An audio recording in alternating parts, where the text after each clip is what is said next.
Hi అందరికి, నేను మీ రేచర్ల అమ్మాయిని భార్గవి బంగారు. ఫాదర్స్ డే స్పెషల్ గా డాడీకి ఏం సర్ప్రైజ్ ఇద్దాం అనుకునే లోపల మన టడ్డీ ఈవెంట్ గుర్తొచ్చింది. నేను ఈ బ్రోని 6 కి అడిగాను, ఈ రోజు ఫాదర్స్ డే కదా, డాడీకి సర్ప్రైజ్ ఇవ్వాలి నైట్ కని అయితే అడిగాను. ఇప్పటికిప్పుడు ఏంట్రా నాకు 1 డే ముందే చెప్పాలి అని అన్నారు.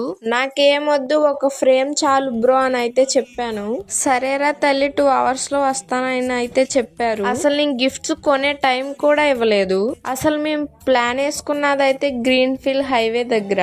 డాడీ డ్యూటీ నుంచి 8:39 కి అయితే వస్తారని ప్లాన్ చేసుకున్నాం. నేను లేట్ గా చెప్పడం, డాడీ 7:30 కి తొందరగా రావడం, మా ప్లాన్ అయితే క్యాన్సిల్ అయిపోయింది. ఇంకా చేసేదేం లేక ఇంటి దగ్గర సర్ప్రైజ్ అయితే ఇప్పించాం.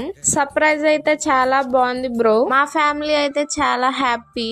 Thank you so much. అలాగే నేను కూడా బీ హ్యాపీ. ఈ ఈవెంట్ స్టార్ట్ చేసిన ఫస్ట్ లో అయితే కాంటాక్ట్ అవ్వండి అని వీడియో అయితే చేశాను. ఆ నెక్స్ట్ డేనే మన ఫాలోవర్ వచ్చి ఫస్ట్ ఈవెంట్. ఆ బ్రో ఆయన అంత హ్యాపీగా ఫీల్ అయ్యాడో లేదో నాకు తెలియదు, కానీ నేనైతే చాలా హ్యాపీ. నేను అడగంగానే కుదరదు అనకుండా వచ్చినందుకు once more thank you bro. Surprise complete అయ్యే లోపల 9:30 10 అయిపోయింది. ఇంకా కాంటాక్ట్ అవ్వని వాళ్ళు ఎవరన్నా ఉంటే వెళ్ళి కాంటాక్ట్ అవ్వండి. అలాగే మీ ఫాదర్ కి ఏం గిఫ్ట్ ఇచ్చారో కామెంట్ చేయండి బ్రో.